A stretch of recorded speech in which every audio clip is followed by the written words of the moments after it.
This story is titled, My Deadbeat Brother Spent Years Partying While I Transformed Dad's Failing Company into a $150 million empire. At the shareholders meeting, he had me fired and humiliated. I left quietly. Hi everyone. Before we dive in, a quick favor. If you enjoy content like this, please hit the subscribe button. It's free, supports the channel, and make sure you never miss out on amazing videos. Alright, let's get started. Hey Reddit, you ever have one of those moments where everything in your life feels like it's hanging by a thread? That's where I was 10 years ago, staring at a mess I didn't create but couldn't ignore. Let me backtrack a bit. My dad built this company from nothing. He was brilliant at what he did. But managing money? Not so much. By the time I was 26, fresh out of business school, the company was bleeding money. My dad looked 10 years older than he was, buried under stress, and my older brother Adam wasn't helping. Adam was 31 at the time, and while I was busting my ass learning about supply chains and financial models, he was, let's just say, living it up. He had this effortless charm that made him the favorite. Always had, always would. I knew that. It wasn't new, but it still stung. The wake-up call came one night when I found my dad sitting in his office, surrounded by stacks of unpaid invoices and contracts that were going nowhere. He didn't even notice me walk in. His desk looked like a disaster zone, and he looked like he hadn't slept in weeks. When he finally noticed me, he said, "I think it's over, son. I don't know how to fix this." That hit me harder than I expected. I don't know if it was the weight of his words or the realization that everything he worked for might collapse, but something inside me just clicked. I told him I'd handle it. I don't know if he believed me at the time, but he didn't argue, and honestly, I think he was just relieved someone was stepping up. From that moment, I practically lived at the office. I learned every detail about how the company worked, or more accurately, how it wasn't working. I got familiar with the numbers, renegotiated contracts, and talked to every client who'd walk through the door. A lot of them didn't want to hear from me. I was young, inexperienced, and they'd already lost trust in us. I can't tell you how many times I got told no or got doors shut in my face, but I just kept showing up. People noticed that, you know? Even the ones who didn't like me much started to take me seriously after a while. The first year was brutal. I mean, I was pulling 16-hour days minimum. My dad was still technically running things, but he left most of the decisions to me. I cut unnecessary spending left and right. That included some of Adam's more indulgent expenses. He had this thing where he'd charge personal stuff to the company account, and no one ever stopped him. I stopped it. He didn't take that well. I still remember him showing up at the office one day just to laugh at me. "Look at you playing CEO," he said. "Don't get too comfortable. Dad'll never let you have it." I ignored him, like always. I knew how this game worked. Adam was the favorite. He always got the credit for things he didn't do and the benefit of the doubt when he screwed up. But I wasn't doing this for approval. I was doing it because I couldn't let my dad's work go down the drain. By the end of that year, things started to turn around. We weren't thriving yet, but we weren't drowning either. Slowly, we started building a reputation again. Clients began to come back. Employees started to trust that their jobs weren't on the chopping block, and the company was actually making money. It wasn't a lot, but it was something. Here's the thing about success, though. It doesn't fix everything. My dad was proud of the progress we'd made, but in his eyes, Adam could do no wrong. No matter how much I accomplished, Adam was always his golden boy. At family dinners, my dad would talk about Adam's business sense, even though Adam was barely around. Meanwhile, I was crunching numbers and planning expansion strategies, while everyone else was talking about vacation. It wasn't fair, but life rarely is. I decided pretty early on that I didn't need the credit. If Adam wanted to take all the praise, fine. I had bigger goals in mind. My dad's approval would have been nice, sure. But what mattered to me was making the company something worth being proud of. Something sustainable. Something I could look at and say, yeah, I did that.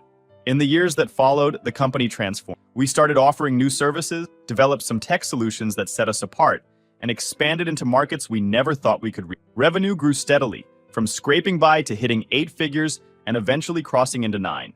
It was surreal watching something that was once on the brink of collapse turn into an industry leader. I should have felt on top of the world, but there was always this undercurrent of tension. Adam, he wasn't as absent anymore. As the company became more successful, he started popping up at the office more often, acting like he was an integral part of the operation. Everyone knew better, but no one said anything, not even Dad. Looking back, I think that was the first sign that something was off.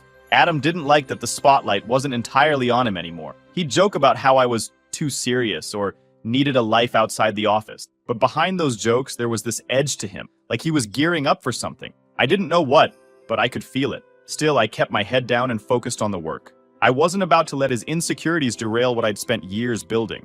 At least that's what I told myself. In reality, I didn't think he could do much damage. I underestimated him. That was my first mistake. But for now, let's just say that by the time we hit $150 million in revenue, the cracks were already starting to show. I just didn't realize how deep they were. I knew something was off the second Dad called for the shareholder meeting. It wasn't like he'd never gathered us before, but this one felt different. The way he phrased it, a significant announcement about the company's future, had a finality to it. I figured it was about his retirement. After all, he'd been talking about stepping back for years now, especially after the company had stabilized. I wasn't nervous. If anything, I was ready. I'd been running the company for years in all but title, and this meeting seemed like a formality to make it official. I'd worked my ass off for this. I wasn't looking for a pat on the back, but I figured this was the natural progression. Who else would take over? Adam showed up late, of course. That was classic Adam. I was already at the boardroom table, going over my notes for the presentation I'd prepared, when he strolled in like he didn't have a care in the world. He was all smiles, shaking hands, cracking jokes. Everyone loved him. That's the thing about Adam. You'd almost forget that he'd never done anything to earn the respect he got. He just had this way of making people feel like he belonged, even when he didn't. He gave me a wink as he sat down, and something about it made my stomach turn. Not because I was scared. Adam had never been a real threat, but because it felt calculated. I brushed it off. No sense in letting my imagination run wild before the meeting even started.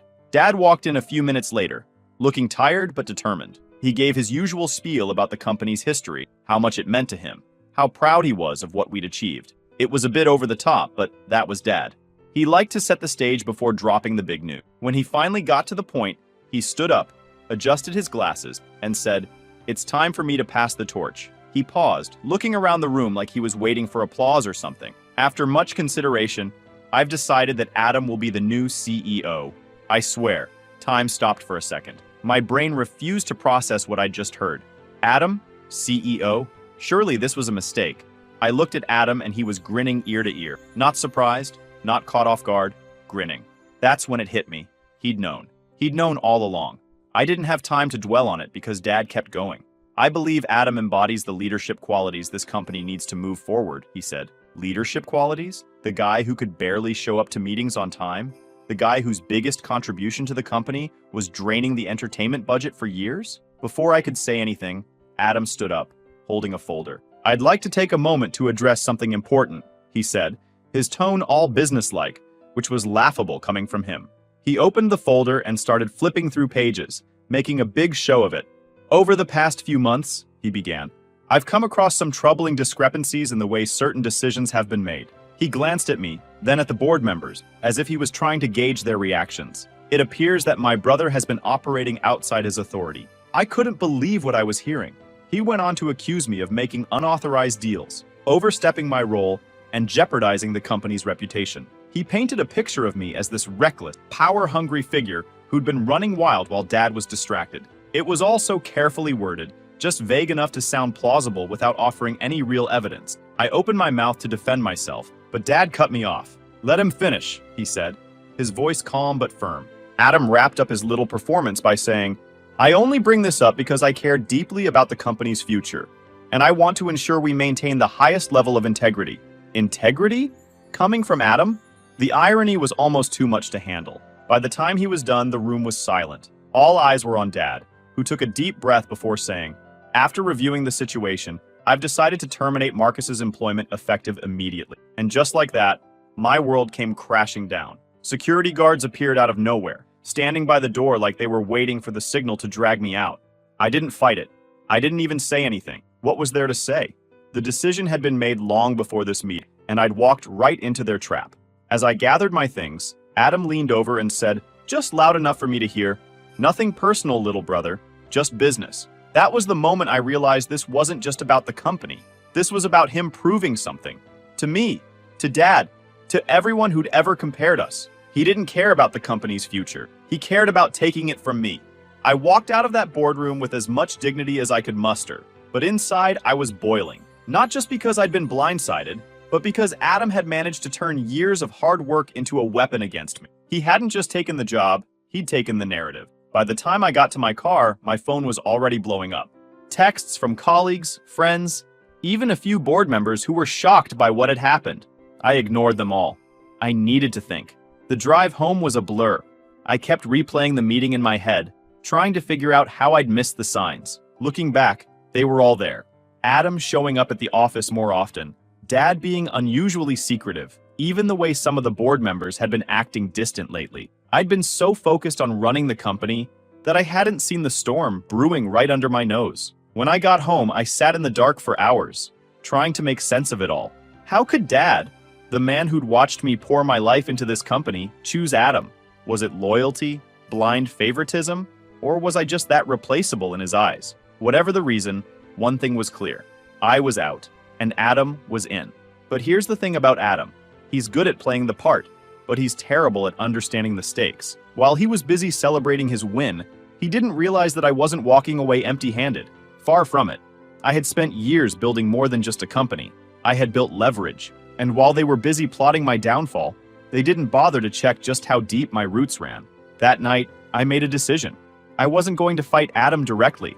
That's what he'd expect, and that's what he wanted. A chance to paint me as bitter and vengeful. No, I was going to do something much smarter. I was going to wait. And when the time came, I was going to remind them all exactly who built this empire in the first place. The first thing I did was reach out to a handful of key people who had stuck with the company through thick and thin. These weren't flashy, high-profile types. They were the backbone of the company. The IT team, a few senior developers, and a couple of managers who had worked alongside me during those brutal early years. I knew they'd take my call because, unlike Adam, I'd actually taken the time to build relationships. I didn't tell them everything. I didn't need to. All I said was that there was a lot going on behind the scene, and if they trusted me, they should hold off on making any big decisions for a few days. No one asked questions, and no one hesitated. That told me all I needed to know about where their loyalties lay. Next, I turned my attention to the infrastructure. Here's the thing about being the person who rebuilds a company from scratch. You know where every piece fits. Over the years, I had quietly created a subsidiary company to handle our most valuable assets: intellectual property, client contracts, proprietary software. On paper, it was just a support company, meant to streamline operation. In reality, it was the heart of the business, and I owned 100% of it. Why hadn't I told anyone about it?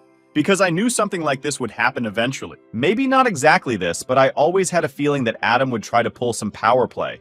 And Dad, well, let's just say I'd stopped expecting him to have my back a long time ago.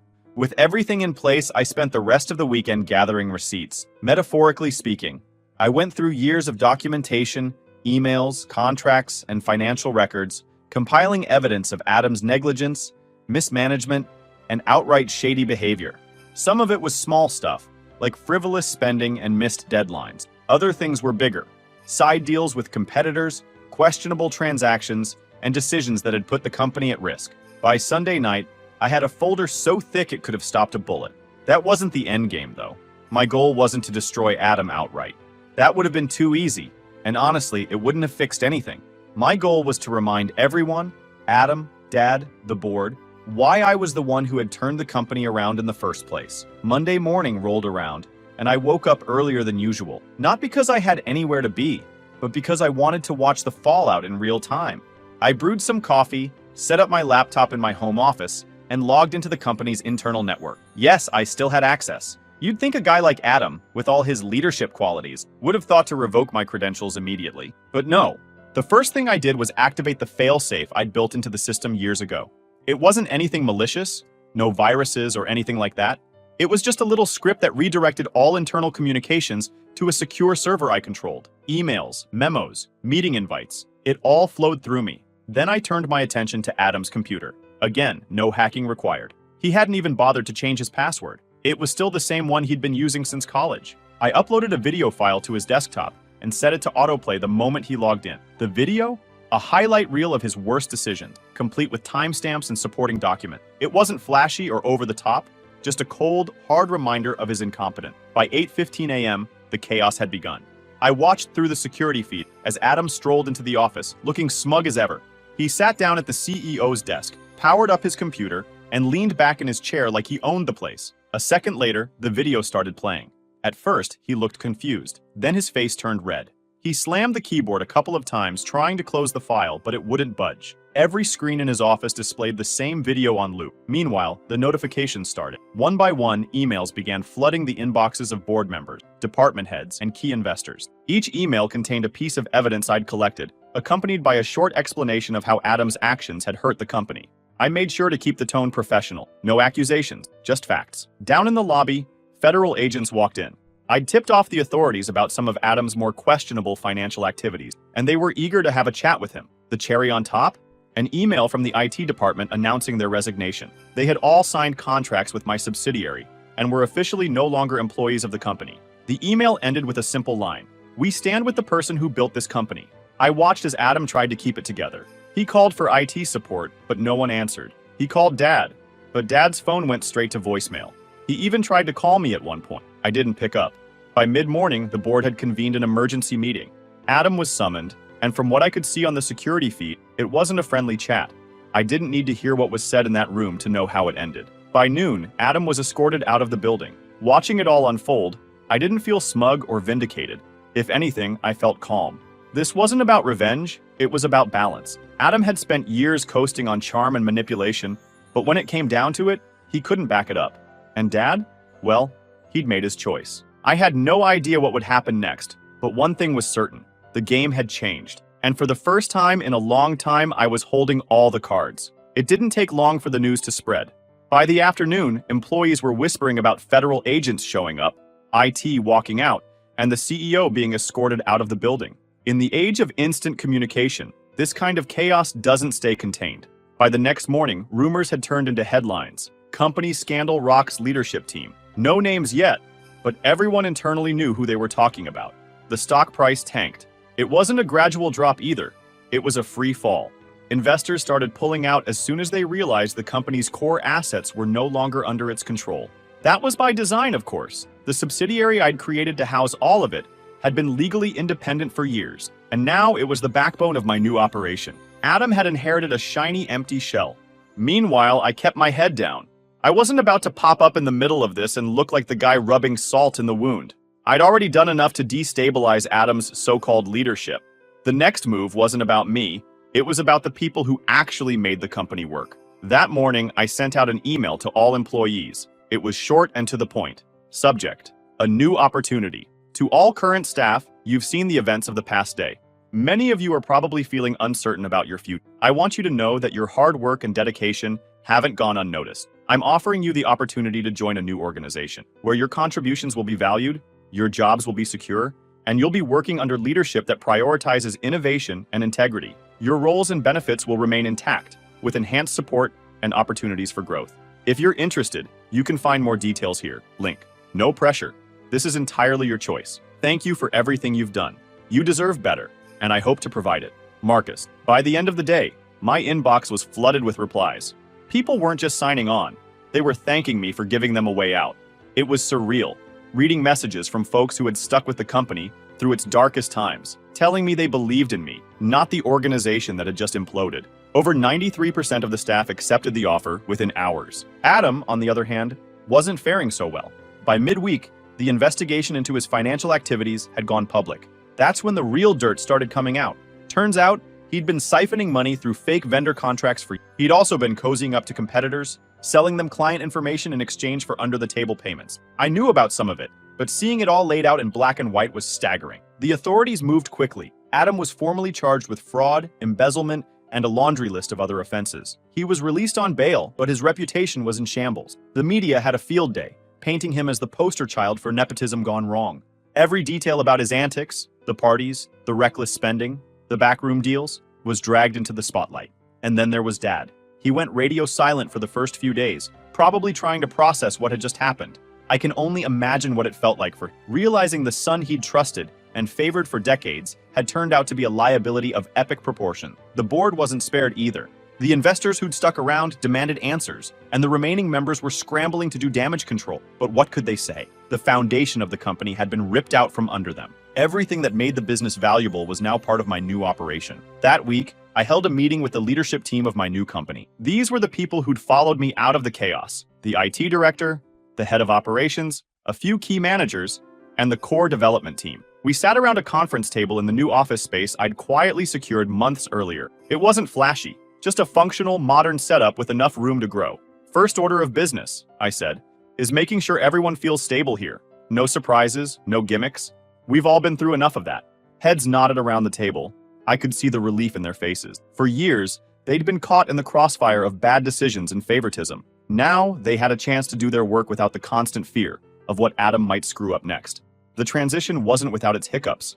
There were legal hurdles, as expected, and a few clients needed extra reassurance that this was the right move. But overall, things went smoother than I'd anticipated. By the end of the month, we were fully operational, and I was finally able to breathe a little. Meanwhile, the original company continued its downward spiral. With no assets, no leadership, and no clear path forward, it became a cautionary tale in the business world. The stock price, which had been artificially inflated by years of hype, was now worth pennies. Investors bailed, lawsuits piled up, and the remaining employees scrambled to find other jobs. Adam, predictably, tried to spin the narrative in his favor. He gave an interview to a local paper, claiming he'd been set up and that the investigation was politically motivated. It didn't land. By that point, the evidence against him was overwhelming, and even Dad didn't come to his defense publicly. Justice in this case wasn't about destroying Adam. It was about accountability. For too long, he'd been leaving other people to clean up his messes. This time, there was no one left to bail him out. By the time the dust settled, the message was clear. Leadership isn't about titles or favoritism. It's about doing the work, earning trust, and taking responsibility. Adam had failed at all three, and now he was paying the price. As for me, I wasn't focused on revenge or gloating. I was focused on building something new, something that wouldn't be tied to the mistakes of the past. The fallout had been messy, but it had also been necessary. Sometimes the only way to fix something broken is to tear it down and start over. A week after Adam's public downfall, I got the call I knew was coming. It wasn't from Adam, though. It was from Dad. He'd been keeping his distance ever since everything went sideways, but I figured it was only a matter of time before he reached out. The message he left on my phone was short and to the point. "We need to talk. Your mother and I are coming to see you tomorrow." I didn't reply. What was there to say? I knew exactly why he was calling. It wasn't to apologize, and it definitely wasn't to admit he'd made a mistake. No, this was about the fallout, the tanked stock price, the lawsuits, the investors bailing, and the fact that his entire retirement fund was now tied up in a company that was circling the drain. The next morning, right on time, Dad and Mom showed up at the office of my new company. I deliberately kept the location low-key, but I wasn't trying to hide. They found me easily enough. When they walked in, it hit me how much they'd aged in just a week. Dad looked like he hadn't slept in days. And Mom, well, she looked like she'd been crying. A lot. They both sat across from me in the small conference room. The tension so thick you could have cut it with a knife. Dad was the first to speak. "Marcus," he began, his voice strained. "You've made your point, but we need to figure out how to fix this." I leaned back in my chair, crossing my arms. "Fix what, exactly?" I asked. "The mess Adam made? The company you let him destroy? Or the fact that your retirement fund is worthless?" Mom flinched, and Dad's face tightened. "This isn't the time for blame," he said, trying to keep his composure. "We're family. We need to come together and figure this out." I almost laughed. Now he wanted to talk about family? After years of letting Adam walk all over me? After firing me in the most humiliating way possible? Now he was interested in unity? "You don't get to play the family card now, Dad," I said, keeping my tone even. "You made it pretty clear where your loyalty lies." He sighed heavily, running a hand over his face. "I didn't know what Adam was doing," he said. "Didn't you?" I shot back. "You might not have known the details, but you knew he wasn't qualified. You knew he was spending money he shouldn't have been. You knew he wasn't showing up half the time, and you let him take over anyway." Mom started to speak, but I held up a hand to stop her. "Don't," I said, shaking my head. "You don't get to defend him either. You both made this bed. Now you want me to clean it up?" There was a long silence. Finally, Dad said, "Your mother and I are in a bad spot. Everything we've saved is tied up in that company. If we don't figure something out, we could lose the house." And there it was, the real reason for it wasn't about Adam or the company. It was about money. I took a deep breath, leaning forward on the table. "I'm going to help you," I said. Relief washed over their faces, but I wasn't done. "Here's how it's going to work," I continued. "I'll buy your shares in the company at their original value. That'll give you enough to keep the house and retire comfortably. But there are conditions." Dad frowned. "What kind of conditions?" "First," I said, "you both sign a non-disclosure agreement. That means no talking to anyone. Friends, family, reporters about what happened with Adam or the company. Second, you retire quietly. No more meddling, no more trying to fix things. And third, the money comes with strings attached. You'll get a monthly allowance, and any major expenses have to be approved by a trustee. Mom looked like she wanted to protest, but Dad put a hand on her arm. That seems extreme, he said carefully. Extreme, I repeated, leaning back in my chair. Dad, this is me being generous. I don't owe you anything. After everything that's happened, I could have walked away and left you to deal with the mess you made. But I'm not doing this for you. I'm doing it because deep down, I still care about this family, even if you don't deserve it. That last line hit harder than I expected. For a second, I thought Dad was going to argue, but then he nodded slowly. Fine, he said. We'll sign whatever you need us to sign. Mom looked at him, wide-eyed. Leonard? It's the best we're going to get, he said, cutting her off. I stood up, signaling that the meeting was over. I'll have the papers ready by tomorrow. Once you've signed, the funds will be transferred within 48 hours. They stood too, and for a moment, we just stared at each other. This was the man who'd always told me to take responsibility, to own my mistakes, to be better.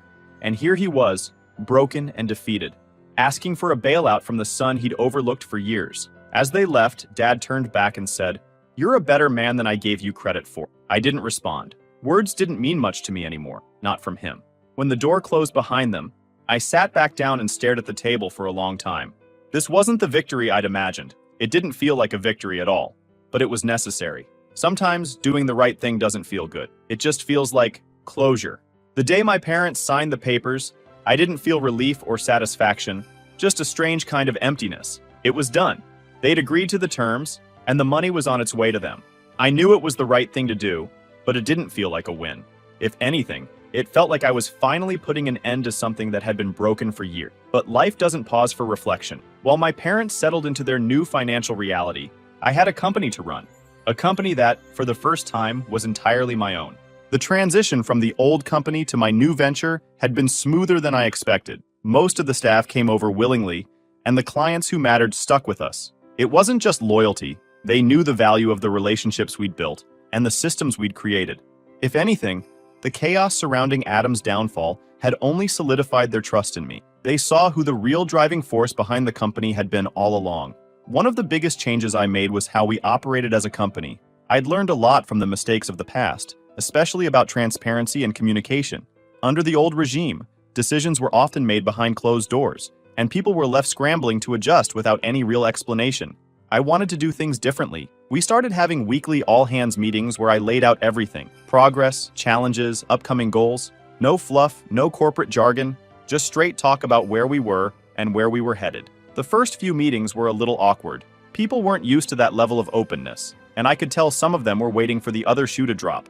But over time, they started to relax. They started to believe me when I said we were in this together. One of the most satisfying moments came about a month in, when one of the senior developers pulled me aside after a meeting. He'd been with the company for years, one of the quiet workhorses who got things done without ever making a fuss. "Marcus," he said, "I just wanted to say thanks. I've been here a long time, and this is the first time I felt like someone actually cares about what we're doing." It caught me off guard. I didn't know what to say, so I just nodded and said, "That means a lot. Thank you for sticking with us." Those little moments reminded me why I was doing this. It wasn't about proving anything to Adam or Dad or anyone else. It was about building something meaningful, something that people could be proud to be a part of. By the end of the first quarter, we were not only stable but thriving. Revenue was up, client retention was at an all-time high, and we'd even started bringing in new business. The team was energized, and the office buzzed with the kind of excitement I hadn't seen in years. One day, as I was walking through the office, I overheard a couple of employees talking near the coffee machine. They didn't notice me, and I didn't interrupt. "Honestly," one of them said, "this is the best thing that could have happened. The old company was such a mess. I feel like we actually have a future here." The other one nodded. "Yeah, Marcus gets it. He's not just sitting in an office barking orders. He's actually building something with us." Hearing that felt better than any award or recognition ever could. It wasn't just about the numbers or the growth. It was about the fact that people believed in what we were doing. Meanwhile, the old company was barely limping along. The lawsuits were piling up, the stock was essentially worthless, and the remaining employees were jumping ship as fast as they could. Adam, from what I heard, was trying to stay out of the spotlight, but the damage to his reputation was done.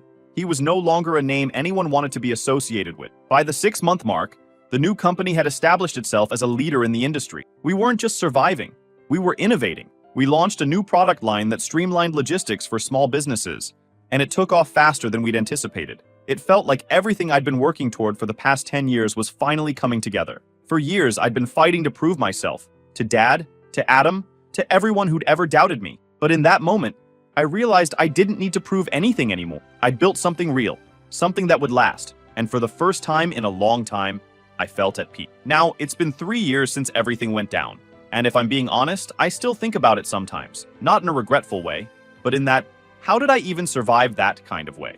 The whole ordeal feels like a lifetime ago, even though it fundamentally changed everything about my life. My new company, our company, is thriving. When I say thriving, I mean we've surpassed every goal I ever thought possible. The team we built after leaving the old company has grown into something I'm genuinely proud of. We're not just profitable, we're respected. People in the industry look at us as the gold standard, the kind of company others want to emulate. That feels good, not because of the recognition, but because it means we're doing things the right way. But let's be real, success doesn't erase the past. Every now and then, I'll catch myself scrolling through old emails or glancing at news articles from the fallout. Adam's name comes up occasionally, usually attached to some cautionary tale about leadership or nepotism. Last I heard, he's working in some low-level job, trying to stay under the radar. I don't keep tabs on him, but it's hard not to hear things when your name and his are still loosely connected in some circles. As for my parents, they've settled into their quiet retirement. Mom sends me emails now and then, updates about their new hobbies or the neighborhood potlucks they've started hosting. Dad, though, he's stayed silent. I haven't spoken to him directly since the day he signed those papers in my office. I don't think he's bitter, but I also don't think he knows how to rebuild the bridge he burned. And honestly, I'm not sure I'd let him if he tried. What's funny is how much perspective time gives you. When everything first happened, I was so focused on proving myself, on showing everyone that I was the one who deserved to lead. But now, 3 years out, I realize I don't care about that anymore. People who know me, who work with me, already understand the kind of person I am. I don't need to scream my accomplishments from the rooftops, and I certainly don't need validation from the people who doubted me. And as for those who wonder how the quiet one ended up on top, here's what I'll say. While others were busy posturing and playing politics, I was doing the work. While they were making noise, I was making plans. Because at the end of the day, success isn't about being the loudest or the flashiest. It's about strategy, resilience, and knowing exactly what you're capable of. Even when no one else sees, the peacocks may get the attention, but the eagles, we're the ones who see everything from above. And that's where the story ends, or begins, depending on how you look at it. Thanks for sticking around. Let me know if you've got questions, thoughts, or stories of your own to share.